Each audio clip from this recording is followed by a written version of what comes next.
안녕하세요, 가치현입니다. 11월 14일 월요일 국내 시장이 마감되었습니다.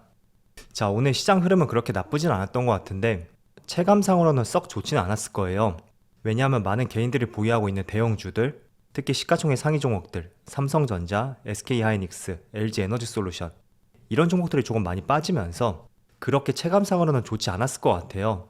그렇지만 결과상으로 봤을 때는 코스피는 마이너스 0.34%가 나왔고, 또 코스닥은 마이너스 0.2%로 마감을 했습니다.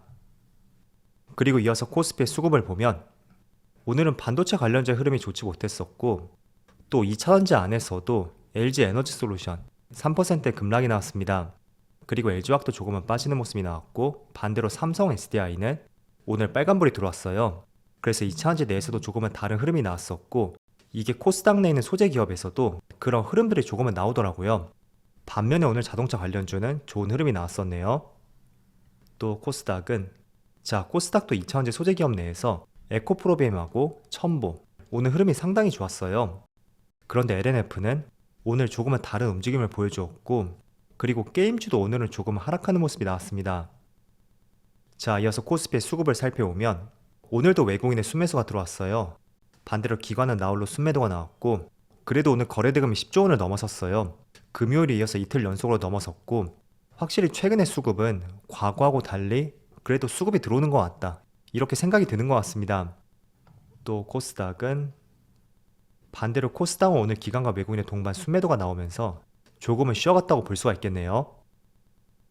그리고 삼성전자, 오늘 기관과 외국인의 양매도가 나왔지만 매수했던 규모에 비해서는 상당히 미미하다고 생각이 되고요. 하루 정도 쉬어갔다, 이렇게 보는 것이 맞을 것 같습니다. 그리고 SK하이닉스, 마찬가지로 오늘 양매도가 나왔지만 외국인의 수급은 극히 미미한 것을 알 수가 있어요. 반대로 기관만 조금은 매도폭이 컸다고 볼 수 있지만 그래도 어제보다는 대폭 줄어있다고 볼 수가 있겠네요. 이어서 LG에너지솔루션, 자, 오늘 오랜만에 외국인의 순매도가 나왔고, 지난 10월 20일 이후로 처음으로 외국인의 순매도가 잡혔습니다. 그리고 기관은 오늘 많은 순매도가 있었고, 최근 한 달 내에서 가장 많은 매도세가 나왔었죠. 자, 그래서 일단은 외국인의 수급을 보면 오늘의 매도세는 그렇게 우려할 규모는 아니라고 생각이 되고요. 반대로 기관 쪽에서 많은 순매도가 나왔던 만큼 이게 단발적인지 아니면 앞으로 이어질 수 있는지 그런 부분을 꾸준히 체크를 해봐야 될 것 같고요.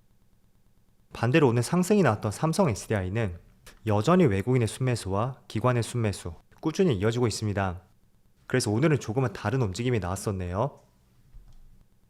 자, 이어서 주체별 매매 동향에 대해서 살펴보도록 하겠습니다. 11월 14일 외국인이 가장 많이 매수한 종목은 에코프로비엠, 포스코케미칼, 카카오뱅크, 현대차, 롯데케미칼 이런 종목들을 차례대로 매수했고, 오늘은 외국인의 소재 쪽에 많이 집중을 했던 것 같아요. 그리고 기관은 삼성 SDI, 포스코홀딩스, LG생활건강, 한국전력, 효성TNC 이런 종목들을 매수했고, 과거와 달리 조금은 생소한 종목들이 포함이 된 것 같습니다. 자, 그리고 해외 증시를 보면 지난주 목요일로 한 차례 큰 상승이 나왔기 때문에 충분히 하루 정도는 조정이 나올 위치라고 생각이 돼요. 그런데 직전 금요일에 보면 S&P 500이 0.9%의 상승이 나왔고, 또 나스닥은 거의 2% 가까운 상승이 나왔습니다. 그리고 다우지수는 0.1%의 상승이 나왔어요. 우선 CPI 발표가 있고 나서 약간 흐름이 바뀌었다고 볼 수가 있는데, 직전에는 나스닥보다 다우지수의 상승이 돋보였습니다.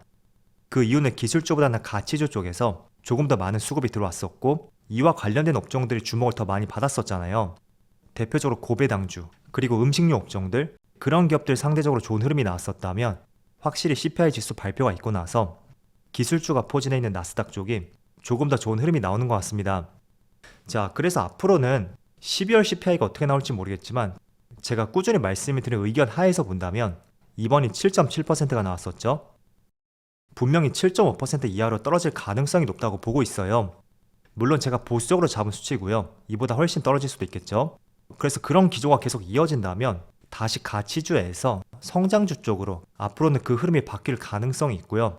그렇게 될 경우에는 최근에 강세를 보여주고 있는 플랫폼 기업들, 또 2차전지나 반도체, 과거와 달리 이쪽 업종에 조금 더 관심을 가져보는 것이 좋은 시점이 될 것 같습니다. 물론 그런 과정 속에서 오늘 반도체나 2차전지처럼 이렇게 짧게 또 쉬어가는 구간은 발생이 될 거예요. 오늘 반도체와 2차전지가 조금은 빠지는 모습이 나오고 있죠. 그렇지만 목요일과 금요일의 흐름을 보신 것처럼 나스닥이 보다 강세를 보여주었고 그 이유는 물가가 꺾이는 모습이 나오고 있고 그런 점들을 토대로 봤을 때는 연준의 피봇 이게 보다 빠르게 나올 수가 있고 그렇다면 가치주보다는 이제는 다시 성장주를 주목을 해야 되는 중요한 터닝 포인트가 될 수 있다. 그렇게 보신다면 좋을 것 같아요. 자, 그래서 지금 위치에서 간략한 이슈를 살펴보면 이번 달에는 굵직한 이슈가 다 지나갔다고 볼 수 있어요. 어쨌든 결과적으로는 긍정적인 방향으로 흘러가는 것 같고 이제 G20 정상회담하고 빈살만 방안 이 두 가지 큰 이슈가 있다고 볼 수 있습니다. 그렇지만 조금 더 시장의 방향성에 큰 영향을 미칠 수 있는 것은 저는 개인적으로 G20 정상회담 어떤 회담 결과가 나올 수 있는지 그런 부분 한번 관심 있게 보셔야 될 것 같아요. 왜냐하면 지금 자동차 관련주를 보면 오늘 현대차가 3%의 상승이 나오고 있고 기아도 3%의 상승이 나오고 있습니다. 결국 이렇게 상승이 나오는 이유 중에 하나도 한미 정상회담이 있었고 거기에서 인플레 법안에 대한 내용이 다루어졌었고 그런 부분이 지금 기대감을 키우고 있다고 볼 수가 있습니다. 그래서 지금 수많은 정상회담들이 잡혀 있고 또 미국과 중국의 정상회담도 있고 그리고 각국의 정상들이 모이는 자리인 만큼 분명히 우크라이나 사태에 대해서도 어떤 진전된 내용이 나올 가능성도 있을 것 같아요. 그래서 이번 주는 G20 정상회담에서 어떤 결과가 도출될 수 있는지 그런 부분 관심 있게 보시면 좋을 것 같고요.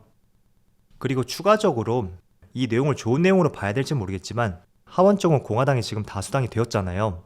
그런데 이번에 다수당이 되면서 우크라이나 원조를 축사할 것이라는 실제로 이런 발표가 있었습니다.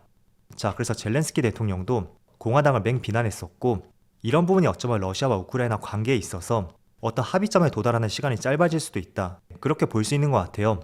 우리나라도 1953년에 휴전을 했던 것이 결국에는 우리의 입장보다는 미국이나 소련 이런 조금 더 힘있는 나라에 의해서 그런 결정들이 이루어졌다고 볼 수가 있거든요. 그래서 어쩌면 원조를 축소하게 된다면 우크라이나 입장에서도 오랜 전쟁보다는 합의점에 이룰 수 있는 그런 가능성도 높아지지 않을까 그렇게도 볼 수 있는 것 같아요.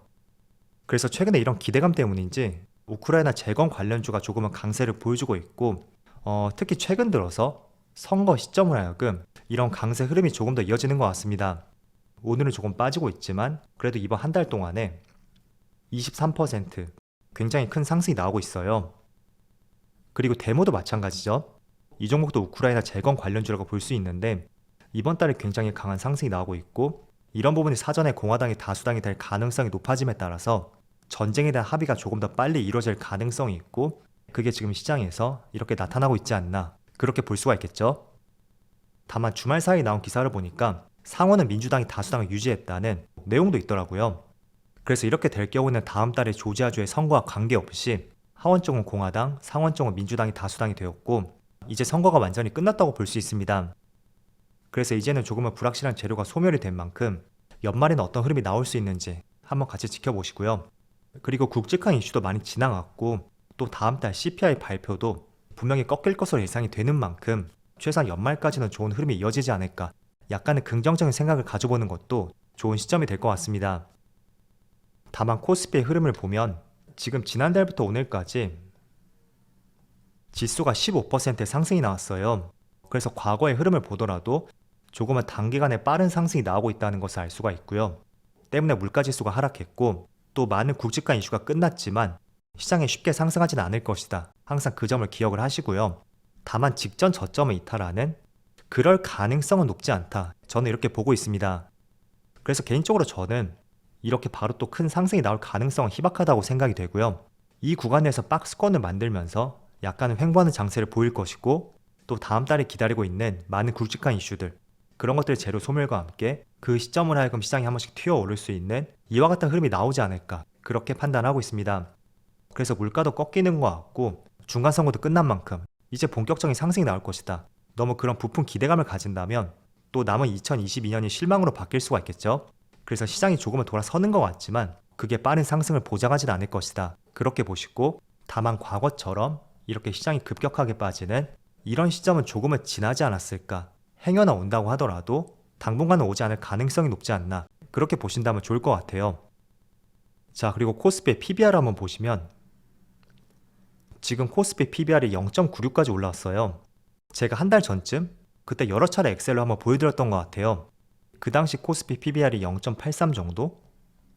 그 정도 가리키고 있었고 최근 10년 내에 가장 저점인 만큼 이 구간에서 매수하고 기다리고 있다면 거의 100% 확률로 수익이 날 것이다. 그런 취지로 말씀을 드렸습니다.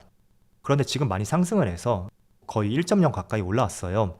그래서 지금 위치에서는 너무 빠르게 상승을 기대하지 마시고요. 다만 확실한 것은 만약에 다시 PBR이 0.8 초반으로 내려온다면 조금은 과감하게 매수를 해보는 것도 여러분들에게 권장을 해드리겠습니다. 자, 어쨌든 이번 주가 시작이 되었는데 남은 11월도 좋은 흐름이 나올 수 있기를 한번 기대를 해보고요. 앞으로도 늘 성공 투자할 수 있기를 기원해드리겠습니다.